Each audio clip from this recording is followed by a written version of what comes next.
Hey, how's it going? This is Melinda and welcome to my channel. Today I want to talk to you about some of the records that are coming into my collection and probably talk more about the records that are coming out of my collection. I'm going to be downsizing a little bit. I just believe it's time, and I've got a criteria and I'm going to share the criteria for why I'm letting go of some of these records. See if you agree with me. Maybe you can give me even more suggestions of why you have let go of some of your records in the past. I'm getting to a point. I made a video a couple weeks ago where this year, if I don't do some kind of purge, I'm going to hit the 3,000 record mark. And that's a lot of records. And I'm afraid a lot of them are getting neglected. And I don't want that. I want every record in my collection to be one worthy of consideration to play at any time, any day. So I'm going to share that with you. Let's go ahead. I want to share a few things with you if I can real quick. I have some thank yous. First off, I want to thank the tour manager for Steve Hackett. You all probably know Steve Hackett. He is a guitar virtuoso. He was on all of the early Genesis records. He had a solo career. He was in the band GTR. A really great guy. Anyway, the tour manager, and you're not going to believe this because I don't either, but I promise you this is the truth. He reached out to me and he said, I love your channel and I would love for you to be a guest at the Steve Hackett concert tonight. And I'm like, what? Really? And first I think, oh, someone's pulling my leg. But no, there was a concert. It was about an hour away. It all checked out. And I'm like, of course, my husband and I were invited to go, and he even said, I'll give you a free concert t-shirt. And here it is. It's so cool. Got a really cool guitar. And it's got the dates on the back of this certain leg of the tour. Anyway, we went. It was awesome. Steve Hackett plays incredibly well. He really hasn't lost a beat, and he is surrounded by incredible musicians, and they played so many of the amazing Genesis early hits, and the whole room, everybody was so into it. It was so fun. So if you get a chance to see Steve Hackett in concert and you're a big fan of that early Genesis and even Steve Hackett's solo work, you're not going to be disappointed. I really appreciated the opportunity. So thank you again. It was so much fun, and I'm just honored that you actually even know my channel existed, to be honest with you. I also want to give a thank you to Dave from My Own Devices channel. He gave me this button. It's called Seasoned Audiophile. Here's another one. He gave me two of them. He had these made. He coined the phrase seasoned audiophile, which has kind of been a fun joke here in the vinyl community, all lighthearted and all in good fun. There's nothing ugly about this. I know it kind of maybe stemmed from a little bit of a controversy that I was involved in, but it's really all good, and hopefully no one got their feelings hurt. And if you're not familiar with what I'm talking about and you want me to spill the tea, I'll leave a link below to his video, and then you'll understand what I'm talking about, because he made a video. It was regarding a video I had made that kind of blew up in my face a little bit. Not really, but kind of. And anyway, if you're curious about why seasoned audiophile became such a controversial phrase, watch his video and you'll understand why. Again, thank you to Dave for sending that button to me. I also want to let y'all know, if you like my content where I am talking about memories, talking about events we all remember, and talking about music and incredible sounding pressings of records, I highly recommend you check out Steve Westman's video that came out last Saturday. He invited me to be on, and we talked about our favorite pressings of 80s records. And of course, we had to love the records to begin with. We shared some of the cultural importance, some of the memories from that time. We shared our own personal memories. We shared what we think are the best pressings of some of the most amazing music that came out of the 80s. So I'll leave a link below for that as well. Now let's go ahead and get into my video. I'm going to share with you some records that are being welcomed into the collection, and then some that I'm kicking out, and I'll share with you why. First off, these two records are from Intervention Records, and I'm a big fan. I've already bought several records from Intervention Records, and if Intervention Records puts out titles that I'm very interested in, I buy with confidence. I don't worry. I don't have to see somebody's review for them, because my own experience with Intervention Records has been awesome. Billy Squires don't say no. If you don't own that record, get it. Get the Intervention Records version, and you're going to be blown away. Same with the Flying Burrito Brothers. Those records sound great too. This is Johnny Cash with his hot and blue guitar. This is a record that I would see every once in a while, and I want it in my collection. I'm not a huge early country person, but I do love Johnny Cash, Willie Nelson, Loretta Lynn, Tammy Wynette.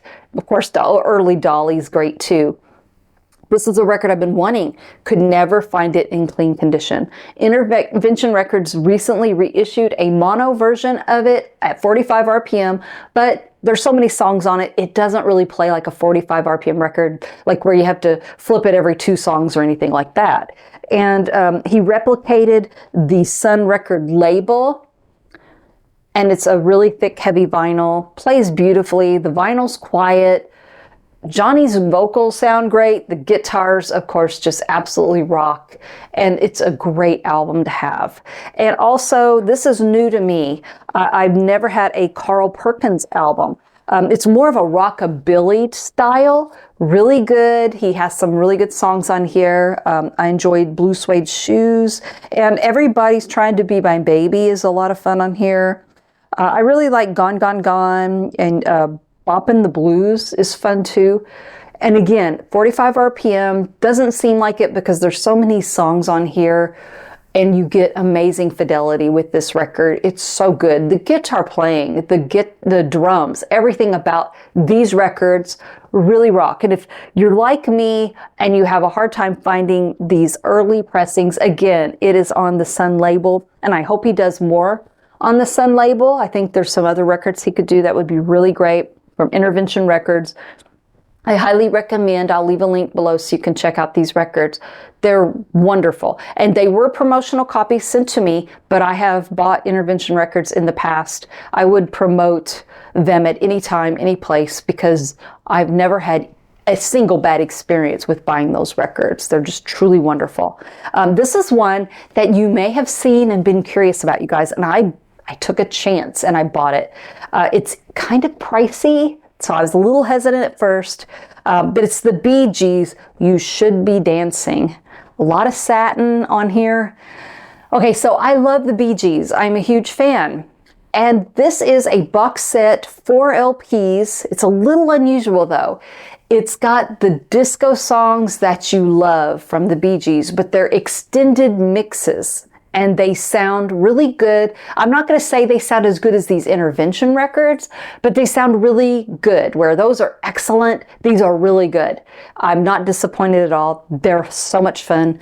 You get long versions of songs like Jive Talkin', Nights on Broadway, Tragedy, Staying Alive, Night Fever, More Than a Woman, If I Can't Have You. It's just really great. And it's $80, and it was on the Bee Gees website. So I was like, I want it. That's a lot of money for just basically remixes, long remixes, you know.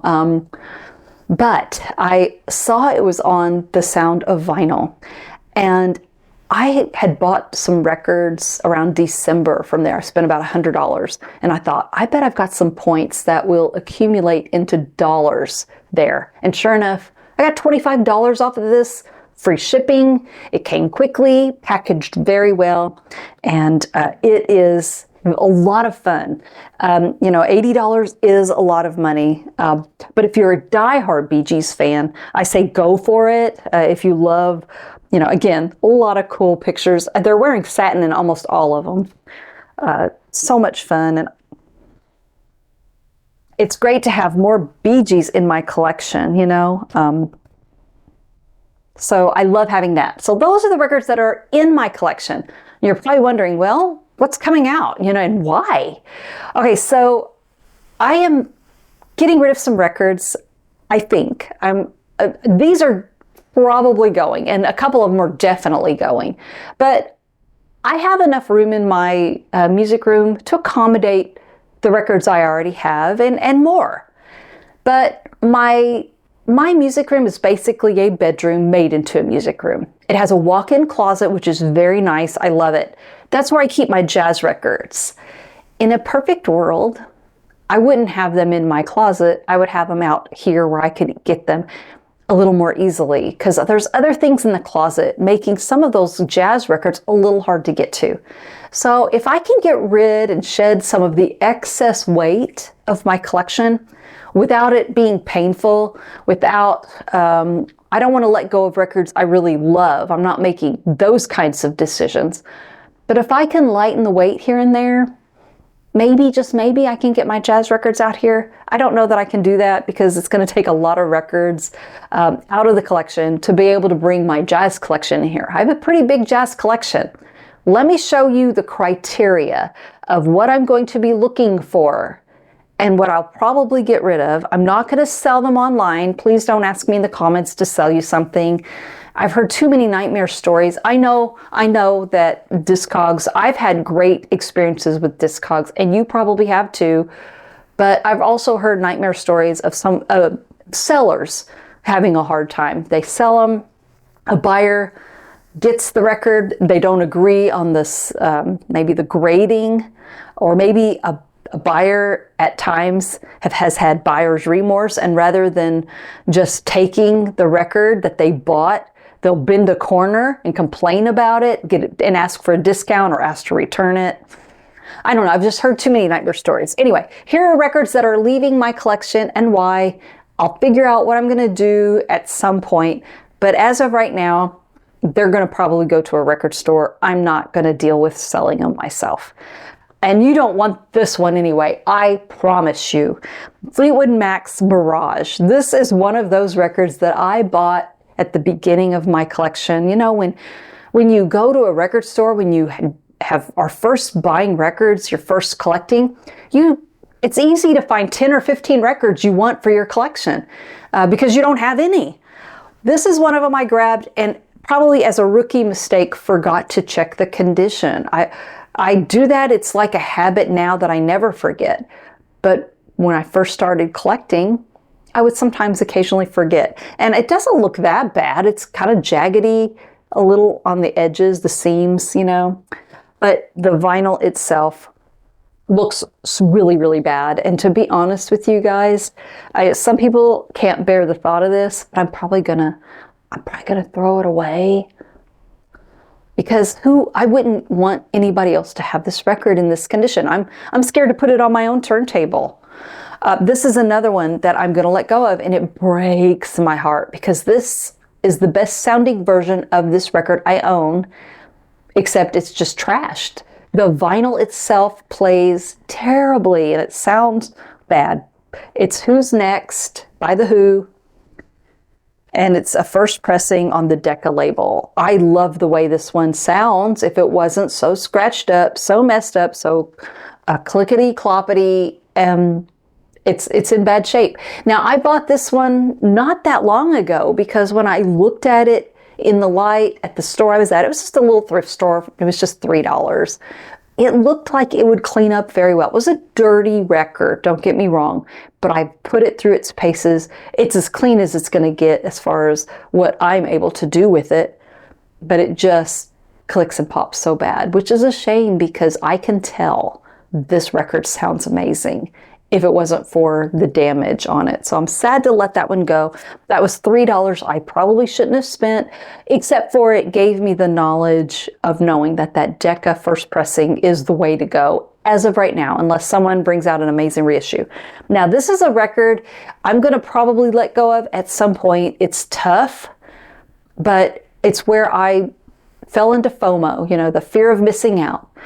Back in the day, several years ago, a lot of us were just buying records as soon as they got announced, and they would sell out immediately. So you had to, if you were even thinking about it, you had to just grab onto it. And I did that with this one, and I've regretted it ever since, to be honest with you. And it's Mobile Fidelity's Train, Drops of Jupiter. This isn't a bad sounding record, but Mobile Fidelity, in my opinion, They're awesome. A lot of their records sound amazing. This one to me is good, but not great. Not great at all for me. And I don't know of a copy of this that sounds great. It's digitally sourced, and I don't know. It just didn't do anything. And I'll be honest with you, I don't love this album. I bought it because it was a hot item at the time. FOMO got the best of me, and I was buying nearly every Analog Productions and every Mobile Fidelity record that was being released. You just kind of had to buy it then, or be sorry later. You know, cry now, buy now or cry later is what Chad always says. Drops of Jupiter. I like Train. They're fine. This is not my favorite. I like a little bit of their later music. You know, it's just nostalgic for me because it was when my daughter was growing up. But I don't need that, so I'm probably going to let it go.